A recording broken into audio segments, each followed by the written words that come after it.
안녕하세요. 아들 셋을 키우고 얼마 전에 막내 아들을 장가 보낸 60대 여성입니다. 아들 셋을 키우면서 정말 갖은 고생을 다한 것 같네요.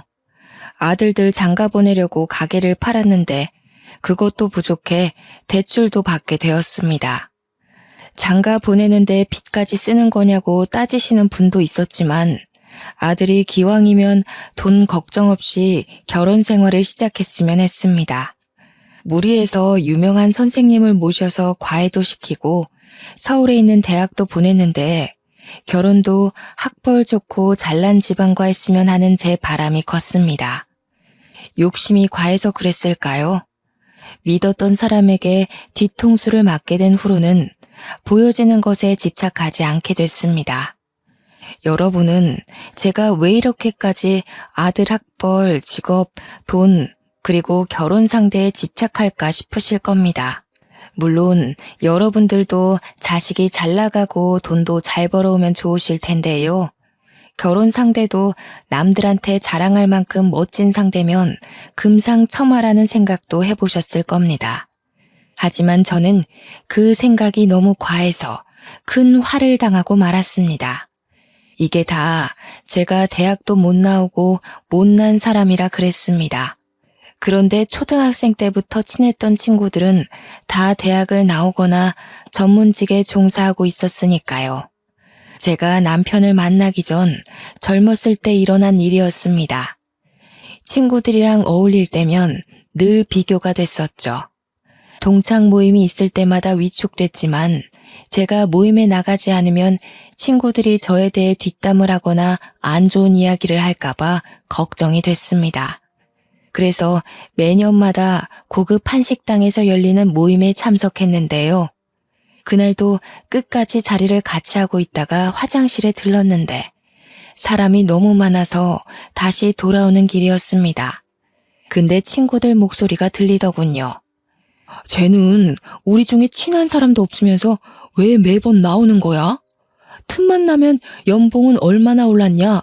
실수령액은 얼마나 되냐고 묻기만 하고 돈밖에 모르는 것 같아. 다들 명품 들고 다니니까 갑자기 가품 사서 들고 온 거 봤어? 쟤는 어쩜 저렇게 사는 거니?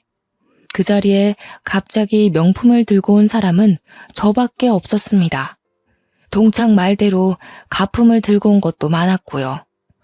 명품에 대해 잘 몰라서 친구들이 많이 들고 다니는 걸 사온 것인데 티가 날 줄은 몰랐습니다. 창피한 마음에 갑자기 급한 일이 생겼다고 하고 모임 자리를 빠져나왔는데요. 집으로 가는 길에 눈물을 흘리면서 자격지심에 괴로워했죠. 하지만 사람 마음이 그런 수모를 겪었다고 변하지는 않았습니다. 저희 엄마께서 간호사를 만나보라고 하면서 선자리를 만들어 주셨습니다. 의사였으면 하는 마음이 있었지만 어디 의사가 저를 만나주겠어요. 간호사도 전문직이니 어떻게든 잘해보려고 했습니다. 바로 거기서 남편을 만난 거고요. 남편은 저한테 관심이 없어 보였지만 저도 인생 한 편 펴보려고 적극적으로 대쉬했습니다. 어떻게든 대화를 이어가려고 애쓰다 보니 남편도 제게 마음을 열어주었죠. 그렇게 두 번째, 세 번째 만남을 이어가고 나서야 나이도 나이인지라 결혼을 전제로 진지하게 만나보자는 이야기가 나오게 되었습니다. 하지만 그때 남편이 간호사가 간호조무사라는 사실을 알게 되었죠. 억울한 마음에 엄마에게 달려가 어떻게 된 거냐고 따졌더니 저희 엄마가 저를 호되게 혼내셨습니다. 네가 지금 제정신이니? 정서방이 간호사면 뭐 어떻고 간호조무사면 또 뭐 어때? 너는 대학도 안 나온 게 따지는 게 왜 이렇게 많아? 그렇다고 네가 직업이 있어 돈이 있어. 정서방이 결혼해준다고 할 때 냉큼 가서 결혼식 올려. 저희 부모님께서 네 처지에 간호조무사도 옳았구나 감사해야 한다고 하셔서 울며 겨자 먹기로 만남을 이어나갔는데요. 부모님 말도 틀린 말이 아니었습니다. 얼굴이 예쁜 것도 아니고 집안이 좋은 것도 아니고 그렇다고 고등학교를 졸업하고 일을 하고 있는 것도 아니었으니까요. 그저 좋은 남자 만나서 얼른 결혼하는 게 효도라고 생각해서 남편과 짧은 만남을 끝내고 결혼식을 올렸습니다. 얼떨결에 떠밀려서 결혼한 것 치고는 어려움이 없었습니다. 시댁에서 원하는 대로 아들을 낳게 되었고 총 3아들을 출산하게 돼서 시어머니께서 되게 좋아하셨으니까요. 게다가 첫째는 선생님, 둘째는 공무원이 되어서 어깨 펴고 살았습니다. 그런데 막내 아들이 문제였죠. 막내 아들은 저를 닮아서 수동적이고 소심했습니다. 진취적으로 뭘 하겠다고 나선 적이 없어서 골치 아팠는데요. 이름 없는 지방대를 졸업하고 군대를 다녀온 뒤로 작은 중소기업을 다니기 시작했습니다. 저는 그런 막내 아들이 참 마음에 안 들었습니다. 남자로 태어나서 뭔가를 이루고 가야 할 텐데 전혀 욕심이 없어 보였거든요. 하지만 막내 아들에게 오래 만나고 있는 여자친구가 있었습니다. 결혼을 전제로 만나고 있는 여자니 한번 데리고 오라고 했습니다.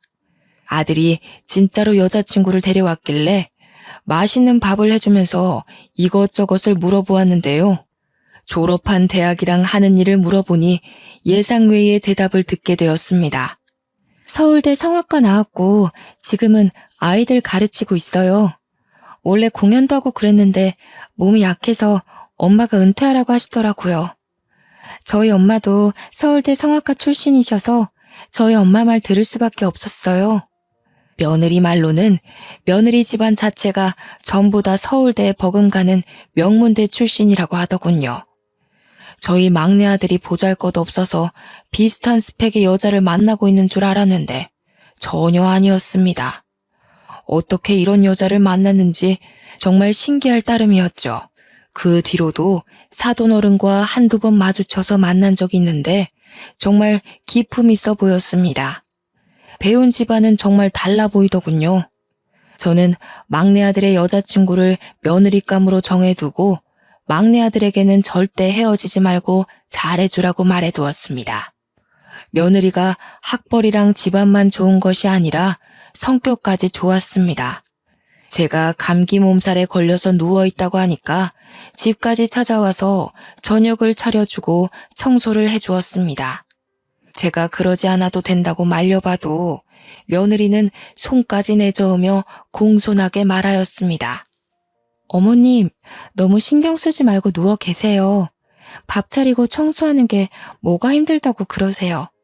몸도 안 좋은데 제가 차린 밥 드시고 약도 드신 다음에 푹 주무셔야 해요. 남도 아니고 며느리 될 사람이니까 너무 불편하게 생각하지 마시고요. 저는 며느리가 한 말에 크게 감동받아서 반찬을 만들어서 가져다 주거나 형제나 친척들에게 자랑을 한 적이 있습니다. 이렇게 똑똑하고 부지런한 며느리라면 제 노후도 걱정 없을 거라고 호언장담했었는데요. 당연히 아들이 그런 며느리랑 결혼하겠다고 하니까 고민도 하지 않고 승낙했습니다. 상견례 자리도 수월하게 가지고 며느리가 혼수도 8천만 원어치를 해온다고 하였습니다. 결혼식 자금도 며느리 쪽에서 다 지불하면서 성대하게 올리자길래 간담이 서늘해졌죠. 저희 보고 집만 해오면 된다고 해서 거짓말을 하고 말았습니다. 10억짜리 아파트를 해놨는데 인테리어 업체랑 엉망으로 해놔서 여기저기 물 새고 난리 났다. 그거 소송 준비하느라 정신없어서 당분간 나랑 같이 살아야 할 것 같으니 일단 짐 싸고 우리 집으로 와라. 사실 10억짜리 아파트도 없었고 준비해 놓은 신혼집도 없었습니다. 제 처지에 해줄 집이라고는 단칸방뿐이었지만 서울대 출신의 좋은 집안을 가진 며느리를 포기할 수 없었죠. 저희 아들도 제게 10억짜리 아파트가 있는 줄 알고 언제 그런 재산을 모아뒀냐고 좋아했습니다. 다행히 며느리와 아들이 하나하나 캐묻지 않고 저희 집에 와서 살게 되었습니다. 며느리와 아들 그리고 제가 이렇게 한 집에 산 지 한 달이 지났을까요? 거짓말을 한 것 때문에 벌을 받게 되었는지 참하고 성실하던 며느리가 점점 변하기 시작했습니다. 아들이랑 있을 때에는 제게 상냥하게 대하고 집안일도 잘해주더니 아들이 출근하러 나가면 180도 변해버렸죠. 집안일을 하기는커녕 소파에 들어놓은 채 일어날 생각을 안 했습니다. 그래서 제가 집안일을 하면서 며느리에게 눈치를 줬는데요. 눈치 보지도 않고 오히려 짜증을 내면서 제게 비키라는 거 있죠? 아씨, TV 안 보이잖아요. 지금 드라마 보고 있는 거 안 보여요? 왜 지금 청소기 돌리는데요? 제가 쉬고 있으니까 눈치 주시는 거 다 알고 있거든요? 알겠으니까 청소기 저기 놔두시면 제가 시간 날 때 돌릴게요. 며느리가 제게 소리를 지르는 걸 처음 보아서 너무 놀랐습니다. 그동안 말수도 없고 조용히 고개만 끄덕이던 며느리가 맞나 싶을 정도로 정말 어처구니가 없는 상황이었는데요. 제가 아무 말도 못하니 며느리가 슬슬 본색을 더 드러내기 시작했습니다. 어느 날은 제가 요리를 하고 있는데 와이셔츠를 가지고 와서는 버럭 소리를 지르더라고요. 어머님, 이거 설마 세탁기에 그냥 돌리신 거예요? 정말 미친 거 아니야? 이게 얼마짜린 줄 아세요? 큰맘 먹고 지른 건데 이걸 그냥 돌리면 어떡해요? 아, 진짜 짜증나게. 제 눈엔 멀쩡해 보이는데 며느리가 와이셔츠가 다 늘어났다면서 바닥에 집어 던졌습니다. 며느리한테 화를 낼까 말까 고민하다가 있지도 않은 10억짜리 아파트가 눈앞에서 아른거렸습니다. 며느리와 한바탕 하면 이 10억짜리 아파트가 거론될 수 있겠다는 생각에 입을 꾹 다물었죠. 저는 며느리가 그러든 말든 저녁을 마저 만들어서 상을 차렸습니다. 그런데 며느리가 그날 상당히 열이 받았는지 밥을 먹다가 숟가락을 탁 하고 내려놨습니다. 그리고 밥그릇을 들고 싱크대로 가더니 음식물 쓰레기통에 버리는 거 있죠. 제가 놀래서 지금 뭐 하고 있는 거냐고 따지니 며느리가 뻔뻔하게 대꾸했습니다. 밥이 너무 맛없어서 못 먹겠어요. 헛구역질 나오겠다고요. 언제까지 어머님 요리 먹어야 해요? 아파트는 언제 주실 건데요? 며느리가 제가 속이고 있다는 사실을 알고 이러는 걸까요? 불편한 한편 며느리 행동이 괘씸해져서 퇴근하고 돌아온 아들에게 이 사실을 전부 다 이야기해 주었습니다. 그리고 아들에게 아파트 때문에 그런 것이냐고 물어보았습니다. 하지만 아들이 제 말을 믿지 않고 헛웃음을 지며 말도 안 된다고 했습니다. 소정이가 엄마한테 옷 집어던지고 엄마가 해준 밥을 쓰레기통에 다 버려버렸다고? 그게 말이 돼? 소정이가 내 앞에서 그런 적 없어. 뭐 때문에 싸워서 이러는 건데? 소정이랑 같이 이야기해보자. 아들 눈빛이랑 말투를 보아하니 며느리가 마음에 안 들어서 역정을 내는 거라고 생각하는 것 같았습니다. 저도 다른 사람한테 며느리의 두 얼굴을 말해준다고 해도 이 사태를 진지하게 받아들이지 않았을 겁니다. 저희 아들처럼 여자 둘이서 기싸움을 하느라 일어난 일이라고 믿었을 텐데요. 며느리도 아들 녀석이 자기 편이라고 생각했는지 갑자기 나타나 눈물을 터뜨렸습니다. 어머님, 저한테 왜 이러세요? 어머님이 하라는 대로 청소도 하고 밥도 차리고 있는데 뭐가 도대체 마음에 안 들어서 이러시는 건데요. 이렇게 거짓말하지 마시고 마음에 안 드는 게 있으면 말씀을 하세요. 그리고 이어서 하는 말이 가관이었습니다. 제가 눈치 주는 것도 모자라 시집살이를 모질게 시킨다고 이러고 있더라고요. 제가 언제 그랬냐고 따지다가 화를 참지 못하고 이럴 거면 나가 살라고 이야기하였습니다. 그랬더니 아들이 버럭 소리를 지르며 오히려 저를 나무랬습니다. 며느리가 아무리 마음에 안 들어도 그렇지 이렇게 협박하는 게 어딨어? 엄마가 10억짜리 아파트 있다며. 그 아파트 소송 끝나고 인테리어 업체 새로 구해서 집 고칠 때까지 기다리고 있으라고 할 때는 언제고 갑자기 왜 이러는데? 아들이 저보고 마음에 안 들면 말해서 고치게 하고 하나씩 알려주라고 타일렀습니다. 자기 지갑 사정도 알면서 어떻게 그럴 수 있냐고 말하길래 그 자리를 박차고 나와버렸습니다. 그놈의 아파트. 제가 거짓말해서 이 사단이 난 건데 어쩌나요. 인과응보라고 생각하고 갑질하는 며느리와 같이 살기로 마음먹었습니다. 며느리를 사춘기 딸이라고 생각하고 어르고 달래거나 대화를 피하다 보니 요령이 생기더군요. 이렇게 시간을 끌다가 소송해져서 돈을 다 날리게 되었다고 핑계를 댈까 고민하던 찰나였습니다. 제가 안방에서 낮잠을 자고 있는 줄 알았는지 며느리가 거실에 있는 제 짐을 뒤지고 있더군요. 제 가방에서 지갑을 꺼내 돈을 훔치더니 자연스럽게 다시 넣어놓고 있었습니다. 안 그래도 지갑에 계속 돈이 비어서 이상하다고 생각했을 때였습니다. 저를 못살게 구는 것도 모자라 돈까지 훔치고 있었다니. 저는 이 모습을 동영상으로 촬영해놨다가 제 가방을 열심히 뒤지고 있는 며느리를 불렀습니다. 이런 도둑년 같으니라고. 네가 내 지갑에 손대는 거 다 봤다. 동영상으로 찍어놓은 것도 있으니까 거짓말할 생각하지 마라. 우리 아들한테 다 말해서 너 이혼시킬 거야. 이렇게 말하면 제발 한 번만 봐달라고 무릎을 꿇고 버릇없게 굴어서 죄송하다는 말을 할 줄 알았습니다. 그런데 며느리가 당당하게 고개를 들어올리더니 저를 비웃더라고요. 저한테도 보여줄 게 있다면서 아들과 어떤 여자가 같이 식사하는 사진을 보여주었습니다. 제가 괜히 이러는 것 같아요? 남편이 생활비도 적게 주고 맨날 늦게 들어와서 뭐 하나 봤더니 바람을 피고 있더라고요. 그런데 나보고 도둑년이라고요? 당신 아들은 불륜이나 저지르고 다니는 주제에 나한테 도둑이라고 할 자격 있어요? 제가 쫓아다니면서 증거로 남겨놨으니까 이혼 소송 준비나 하고 계세요. 아들이 직장 동료랑 식사한 것이 아니냐고, 어떻게 이게 불륜 증거냐고 따져보았습니다. 그랬더니 며느리가 또 다른 사진을 보여주더군요. 그 사진은 아들과 직장 동료가 팔짱을 끼고 있는 사진이었습니다. 이 사진을 본 순간 며느리의 말을 믿을 수밖에 없었습니다. 제가 아들에게 일러서 사이가 안 좋아지면 그 김에 이 증거들을 가지고 이혼해서 어마어마한 위자료를 물게 할 거라고 선언했습니다.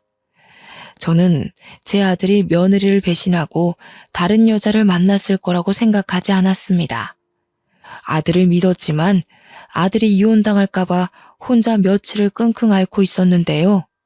그 덕분에 며느리는 제 앞에서 여왕 노릇을 하며 승승장구하기 시작했습니다. 그 다음날 아침부터 잠자고 있는 저를 깨우더니 자기 속옷을 제 얼굴에 던지는 거 있죠? 시간이 지금 몇 시인데 아직까지 자고 있어요? 얼른 일어나서 밥 차리고 청소해야죠. 표정이 왜 그래요? 내가 집안일 안 하고 누워있을 때는 왜 이렇게 게으르냐? 얼른 이것 좀 해봐라 닥달하더니 똑같이 당하니까 기분 나쁘죠? 날같이 생각해서 잔소리 좀 했던 건데 그걸 복수하는 것이니? 세상에, 아침부터 이게 뭐 하는 짓이야? 시어머니 얼굴에 속옷을 던지는 게 말이 된다고 생각하니? 어디서 배워먹은 버르장머리야? 그렇게 싫으시면 댁 아드님 이혼시키시던가요. 가정 버리고 바람핀 놈이 누군데 어머님이 왜 억울하세요? 그렇게 억울하시면 동네에 소문내버릴까요? 며느리의 협박을 들은 순간 입이 선뜻 움직여지지 않더군요. 결국 저는 그날부터 모든 집안일은 물론 며느리의 옷을 다려주고 며느리의 속옷을 손빨래하는 일까지 맡게 되었습니다. 이런 수모를 다 겪고 있으니 점점 분한 마음이 가라앉질 않았습니다. 이러고 있을 게 아니라 아들이 정말 바람을 피고 있는지 알아내야 할 것 같아서 아들 뒤를 쫓아다녔습니다. 다행히 저희 아들은 회사 집을 반복하며 어디 다른 데로 새지도 않고 성실하게 일만 하고 있었죠. 그때부터는 아예 며느리의 뒤를 졸졸 따라다니면서 도대체 어떤 여자길래 얌전하고 참한 여인애인 척 연기를 하는지 조사하기 시작했습니다. 며느리를 졸졸 따라다닌 지 3주가 지났을 때였습니다. 며느리가 친구들을 만나고 돌아왔는지 집에 들어오자마자 저를 불러보더군요. 마치 제가 없으면 뭐라도 할 사람처럼 구석구석을 돌아다니면서 제 이름을 부르길래 베란다 구석에 몸을 숨겼습니다. 며느리가 집에 아무도 없는 줄 알고 방문을 열어놓은 채로 무언가를 하고 있더군요. 저희 집 구조가 베란다에서 몸을 일으키면 방안이 보여서 며느리가 무얼 하는지 손쉽게 볼 수 있었습니다. 며느리가 무언가를 훔치거나 저를 골탕 먹이려고 술을 쓰는 줄 알았는데 아니더군요. 입고 있던 옷을 벗더니 서랍에서 새 옷을 꺼내고 있었습니다. 하지만 저는 며느리 등에 믿을 수 없는 것이 새겨져 있는 것을 보았죠. 바로 TV에서나 보았던 흉측한 문신이었습니다. 커다란 용문신이 떡하니 새겨져 있어서 며느리가 보통 여자가 아니라는 사실을 알게 되었죠. 세상에 어떤 여자가 등에 용문신을 새기겠어요? 만만치 않은 과거를 숨기고 있는 것 같아서 숨을 죽이고 있었습니다. 며느리가 옷을 챙겨서 화장실로 들어가 샤워를 하길래 서둘러 집을 나왔습니다. 그 길로 바로 사돈댁을 찾아가 문을 두드렸는데요. 사돈이 저를 보고 깜짝 놀라더니 이내 반가운 표정을 지었습니다. 어머, 사돈, 무슨 일로 이렇게 찾아왔어요? 우리 딸이 신세를 많이 지고 있죠? 아파트 문제 때문에 골치 아프다는 말 전해 들었어요. 설마 우리 딸이 빨리 아파트 달라고 떼쓴 거예요?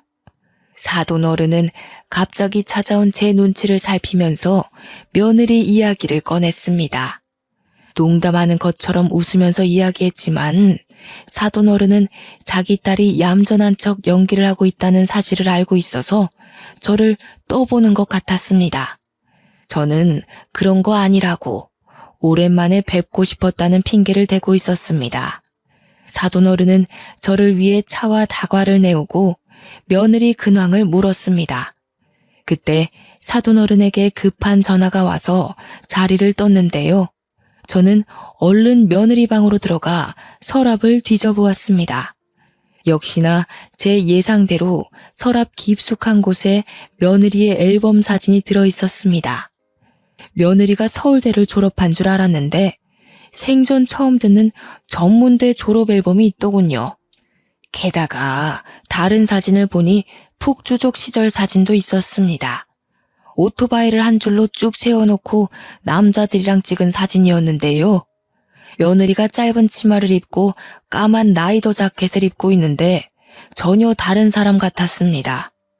며느리의 대학교 졸업 앨범 사진은 제 핸드폰으로 찍어놓고 폭주족 사진은 몰래 챙겨두었습니다. 그리고 모르는 척 얼른 며느리 방을 빠져나와서 사돈 어른이 돌아오자마자 급한 전화가 왔다고 말하였습니다. 그래서 급히 사돈댁을 나서려다가 슬그머니 물어보았습니다. 사돈 어른도 서울대 출신이라고 들었는데 혹시 도와줄 수 있을까요? 그게 갑자기 전화 온 친구가 서울대 동문을 찾고 있다고 하네. 서울대? 어머, 난 대학도 안 나왔는데 왜 갑자기 서울대 이야기가 나와요? 우리 집안에 서울대 나온 사람 없어요. 설마 우리 딸이 그랬어요? 아니에요. 내가 착각을 한 것 같네. 급한 마음에 잠깐 헷갈렸어. 아유, 놀래라. 우리 딸이 어렸을 때 나 서울대 교수라고 말하고 다녀서 난감했던 적이 있었거든. 그때가 8살이었나?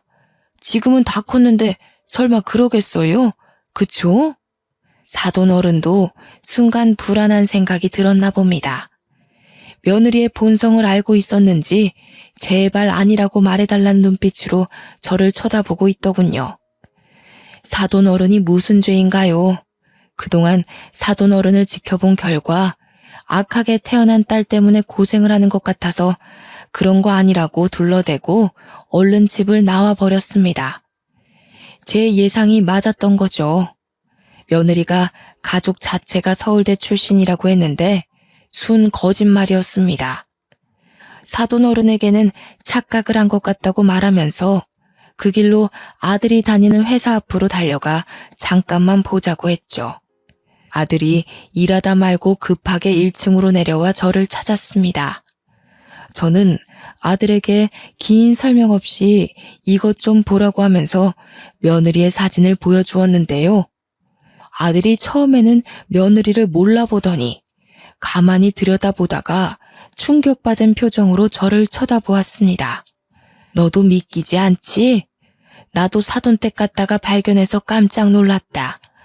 과거에 잠깐 놀았던 거면 내가 말을 안 해. 옷 갈아입을 때 슬쩍 보니까 등에 커다란 용문신이 있더라. 대학 시절 졸업 앨범도 보니까 서울대가 아니라 전문대 나온 애야. 사돈 어른한테도 서울대 출신이냐고 물어봤는데 아니래. 도대체 어떻게 만난 여자길래 진짜 서울대 나왔는지 확인도 안 하고 만난 거니? 저는 그런 여자인 줄 몰랐어요. 자기 입으로 서울대 나왔고 아이들 가르치는 선생님으로 일하고 있다고 하니까 믿었죠. 누가 그걸 확인해 보려고 하겠어요. 이러고 있을 게 아닌 것 같아요. 지금 소정이한테 따지러 가야겠어요. 따지러 가기 전에 알아야 할 게 있다. 소정이 몰래 만나고 있는 여자 있니? 며느라가가 그러던데. 뒤를 쫓다가 네가 여자랑 단둘이 밥 먹고 팔짱 끼고 있는 모습을 봤다고 하더라. 나도 그 사진을 봤고. 사진이요? 도대체 무슨 사진을 말하는 거죠? 소정이가 뭐라고 하면서 그 사진을 보여줬는데요? 아들 녀석이 잔뜩 흥분한 채 묻길래 며느리의 실체를 빠짐없이 털어놓았습니다. 아들이 바람을 핀 증거를 대서 이혼 소송을 할 거고 거에게 위자료를 요구할 거라는 며느리의 계획을 다 이야기해버렸죠. 제가 이렇게 말하니 아들이 자기는 바람 핀 적이 없다고 했습니다. 아들은 며느리에게 배신감을 크게 느꼈는지 갑자기 반차를 쓰고 나왔겠다고 말하더군요. 아들이 급하게 집안일 문제로 휴가를 낸다고 말하고 저와 함께 며느리를 찾으러 갔습니다. 며느리는 아무것도 모르고 평소처럼 소파에 누운 채 TV를 보고 있었습니다. 다리를 건들건들거리면서 다 큰 처녀가 배를 푹푹 긁으면서 크게 웃음을 터뜨리고 있었죠. 아들 앞에서 늘 다소곳하게 앉아있던 애라서 아들이 처음 보는 모습이었을 겁니다. 원래 아들이 들어올 시간이 아니라서 며느리가 아들이 들어오자 깜짝 놀라 얼른 자세를 고쳐 앉았습니다. 며느리가 갑자기 왜 일찍 들어왔냐고 물으니 아들이 며느리 얼굴에 사진을 집어던지면서 소리쳤습니다. 엄마가 당신 친정에 갔다가 발견했대. 당신 서울대 나온 것도 아니라며? 등에 용문신이 있다는 것도 사실이야? 언제까지 숨기려고 그랬어? 나랑 결혼하기 전에 애들 가르친 건 맞긴 한 거야? 갑자기 왜 이러는 거야? 이 사진들 어디서 가져왔는데 그래? 이거 가짜야. 합성. 그래, 합성된 거야. 며느리가 되지도 않는 거짓말을 내뱉길래 제가 나서서 아들이 바람을 폈다는 사진 원본을 달라고 하였습니다. 그거야말로 합성된 거 아니냐고 따지니 아들이 당장 그 사진을 내놓으라고 하더군요. 그 사진을 본 아들이 사진 속 여성이 사내 괴롭힘 때문에 상담을 하던 부하 여직원이라고 이야기해 주었습니다. 팔짱을 낀 것도 여직원 구두굽이 갑자기 부러지는 바람에 순간 휘청이면서 아들의 팔을 붙잡은 거라고 했죠. 며느리가 이 사진들을 찍어서 악의적으로 편집해 저를 협박한 것이었습니다. 오해가 있으면 말을 해야지. 어떻게 엄마한테만 말할 수 있어? 엄마 말로는 당신이 협박한 것 같던데. 맞아? 당신이 진짜로 이 사진으로 이혼이니 뭐니 위자료 이야기한 거야? 순간 화가 나서 실수한 거야. 나는 당신한테 말하면 사이가 틀어질까 봐 그랬어. 다음에는 절대 안 그럴 테니까 이번 한 번만 봐주라. 응? 아들이 며느리에게 처음으로 격분한 모습을 보여주니 꼬리를 말고 도망가려고 하더군요. 애교를 살살 피우며 이 순간만을 모면하려고 하길래 제가 나설 수밖에 없었습니다. 사이가 틀어질까봐 그랬다고? 시어머니한테 한 걸 생각해봐라. 집안일 다 시켜놓고 마음에 안 든다고 옷 집어던지고 음식 버린 건 생각도 안 하는 거야? 너네 집안 사람들 다 서울대 출신이라고 한 거 잊었니? 오늘 사돈댁 가서 하는 말 들어보니까 서울대 출신은 아무도 없다고 하더라. 뭐? 우리 엄마한테 옷을 집어던지고 우리 엄마가 해준 밥을 버렸다고? 네가 지금 제정신이야? 아들 녀석이 그 말을 듣고 충격을 받았는지 얼굴이 새빨개졌습니다. 금방이라도 집안 물건을 다 부술 듯 눈을 부라리더니 며느리에게 삿대질을 하며 소리쳤죠. 그 말이 사실이냐고. 학력 속이고 증거 조작해서 이혼 협박한 것도 모자라 어떻게 시어머니를 부려먹을 수 있냐고 난리를 피웠습니다. 경악스러운 범죄 행각에 화를 꾹 참고 있다가 엄마가 이 범죄자에게 호되게 당했다는 사실을 생각하니 아들이 폭발한 모양입니다. 당장 이 집에서 나가라고 호통을 치길래 제가 진정하라고 아들 녀석을 꽉 붙잡고 있었습니다. 그렇게 몇 분이 지났을까요? 제가 30여 분 동안 며느리를 방 안에 넣어놓고 거실에서 아들하고 대화를 나누었습니다. 그동안 말하지 못한 사소한 갑질과 자존심 상했던 순간들을 이야기하니 아들 낯빛이 많이 어두워져 갔죠. 결국 저희 아들 녀석이 이혼을 결심한 것 같더군요. 며느리를 불러 이혼하겠다고 하니 며느리가 무릎을 꿇고 빌기 시작했습니다. 속여서 미안해 오빠. 어머님한테도 죄송해요. 제가 학력 속이고 어머님 협박하려고 한 건 아니에요. 저도 살려고 그랬어요. 가난이 지긋지긋해서 너무 힘들었어요. 어릴 때 놀았던 건 사실이에요. 그때 집안이 어려워져서 하고 싶은 것도 못하고 애들한테 왕따 당하고 보니까 나쁜 길로 빠졌던 것 같아요. 이제는 그런 애들이랑 연락 싹 끊었어요. 사돈 어른한테도 한때는 집안이 어려웠다는 말을 듣긴 했습니다. 그때 애들한테 많이 맞기도 하고 수치스러운 짓을 많이 당해서 성격이 나쁜 방향으로 틀어졌다고 하더라고요. 폭주를 띄웠던 과거부터 거짓말을 달고 살게 된 일까지 모두 다 실토하면서 용서를 빌었습니다. 거짓말하고 싶지 않아도 정신을 차리고 보면 이미 거짓말을 하고 있어서 걷잡을 수 없다고 했습니다. 그런 거짓말을 덮어씌우기 위해서 범죄를 저지르거나 협박을 해야 했다고 했고요. 며느리는 이런 자신을 통제하기 어려워서 치료를 받아야 할 것 같다고 했습니다. 울면서 그 말을 하는데 불안해하는 사돈 어른이 생각났습니다. 이런 딸아이를 잘 알고 있으니 간절한 얼굴로 저를 바라봤던 거죠. 게다가 며느리가 마지막으로 할 이야기가 있다며 초음파 사진을 보여주었습니다. 며느리의 뱃속에 저희 손주가 생겼다고 말해주는데 어찌나 안 기쁘던지요. 아들도 그 사진을 보고 마음이 흔들린 것 같았습니다. 주춤거리며 초음파 사진에 눈을 떼지 못하고 있으니 며느리가 애써 눈물을 삼키며 말하였습니다. 오빠가 원하면 병원에 들어가서 치료받고 올게요. 우리 애를 위해서라도 건강해져서 올 테니까 기회를 주세요. 엄마가 예전부터 치료받으라고 했는데 기록 남을까봐 못했어요. 그런데 이제는 미룰 수 없게 된 것 같아요. 이런 며느리를 믿어줘야 할까요? 저한테 막대하고 으름장 놓던 모습이 생각나 쫓아내고 싶었지만 또 뱃속에 있는 손주 생각에 머뭇거려졌습니다. 아들 녀석도 저와 같은 마음인지 쉽사리 입을 못 열더군요. 결국 저희는 그날 며느리에게 기회를 한 번 더 주기로 했습니다.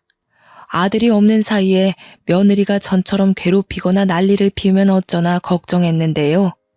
며느리가 진짜로 반성하고 있는지 제게 잘해주기 시작했습니다. 그날 이후로 집안일을 전부 다 도맡아서 하고 있고 반찬과 찌개도 매일 새로 하며 노력하고 있는 모습을 보여주었습니다. 병원도 꾸준히 다니더니 약도 꼬박꼬박 챙겨 먹는 것 같았죠. 며느리의 진단명을 물어보니 리플리 증후군이라고 하더군요. 상담 한두 번 받고 약 몇 번 먹으면 낫는 병이 아니라 장기적으로 봐야 하는 병이라고 했습니다. 그 말을 들으니 며느리가 그동안 아팠는데 제가 모르고 있었다는 생각도 들었습니다. 아들도 그런 며느리의 모습을 지켜보고 있다가 제게 어떠냐고 묻더군요. 제가 전혀 다른 사람 같다고 하니 아들 녀석이 마음이 놓인다고 하였습니다. 이제 며느리는 제게 무관심하고 예의 없게 굴지 않습니다. 완전히 환골탈태한 것 같더군요. 지난주 밤에는 갑자기 제 방에 들어와서는 어머니 주무세요 하고 묻더군요. 제가 무슨 일이냐고 물어보니까 옆에서 같이 자도 되냐고 물어보더라고요. 며느리가 시모한테 같이 자도 되냐고 물어보다니 깜짝 놀라서 잠이 다 깼습니다. 얼떨결에 며느리와 나란히 누워서 잠을 청하고 있었는데요. 며느리가 갑자기 훌쩍거리면서 진심을 고백하였습니다. 어머님, 그동안 제가 못되게 굴어서 죄송해요. 어머님은 저를 참 좋아해 주시면서 잘해 주셨는데 제가 참 어리석었던 것 같아요. 그래도 이런 저를 용서해 주시고 보듬어 주시다니 어머님 같은 분도 없을 거예요. 어둠 속에서 며느리의 눈물을 보고 있으니 마음이 아파왔습니다. 세상에 완벽한 사람이 어디 있나요? 저도 허영심에 가득 차서 며느리가 서울대 출신이라는 이유 하나만으로 좋아했습니다. 하지만 이제는 며느리를 통해 제 삶을 반성하고 다시 돌아보게 되었죠. 세상에 학력이 전부가 아니고 집안이 전부가 아닙니다. 서로를 이해해 줄 수 있는 가족만 있다면 학력이 부족하든 집안이 부족하든 신경 쓸 일이 아니죠.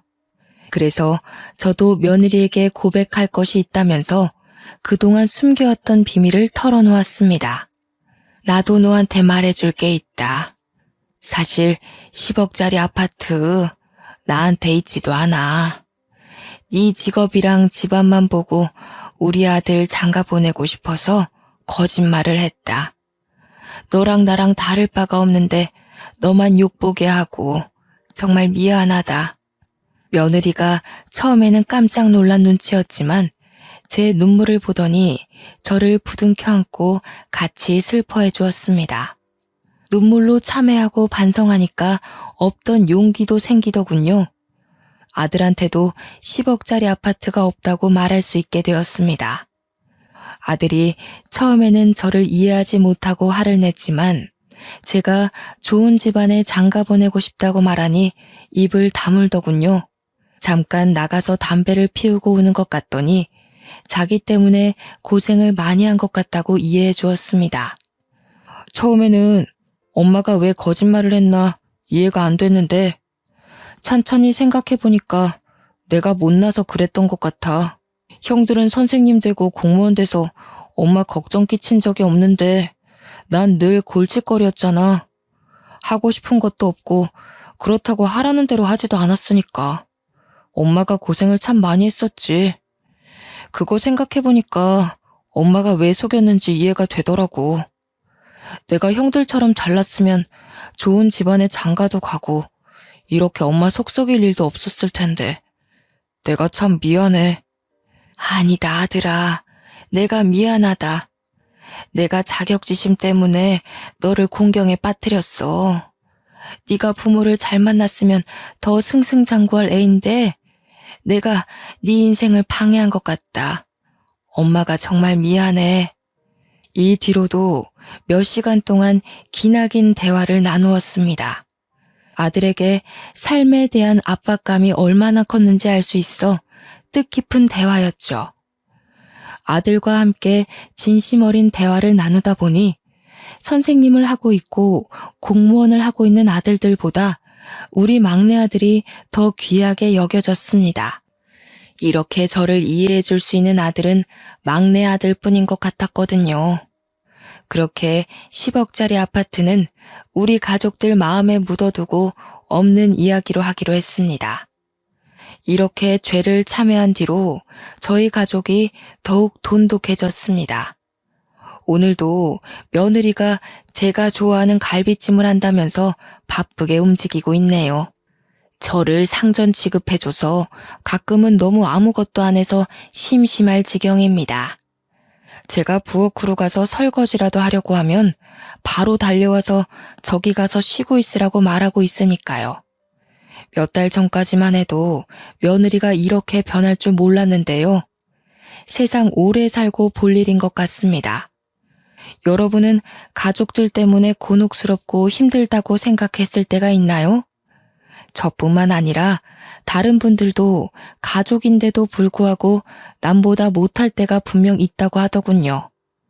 오히려 안 보는 게 낫다고 하시는 분들도 계셔서 제 이야기를 말씀드리고 싶었습니다. 지금은 원수처럼 느껴지고 눈앞에서 사라졌으면 좋겠다고 하실지도 몰라도 기다려 보시길 바랍니다. 시간을 들여 노력한다면 전보다 더 나아질 수도 있습니다. 저도 나쁜 며느리를 만나거나 아들과 며느리가 안 맞는다면 이혼하는 게 답이라고 생각했는데 이혼이 마냥 정답이 아니라는 생각이 드네요. 요즘 많은 사람들이 이혼을 선택한다고 하지만 이혼은 정말 최후의 수단인 것 같습니다. 저도 제 아들의 이혼을 생각해 본 입장이라 말씀드립니다. 이혼이라는 무게가 생각보다 무거우니 다양한 방법을 다 써보시고 선택하시길 바랍니다. 여러분 앞에는 이혼이라는 단어가 떠오르지 않을 정도로 행복하고 무던했으면 좋겠네요. 여기까지 제 사연글 읽어주셔서 감사합니다.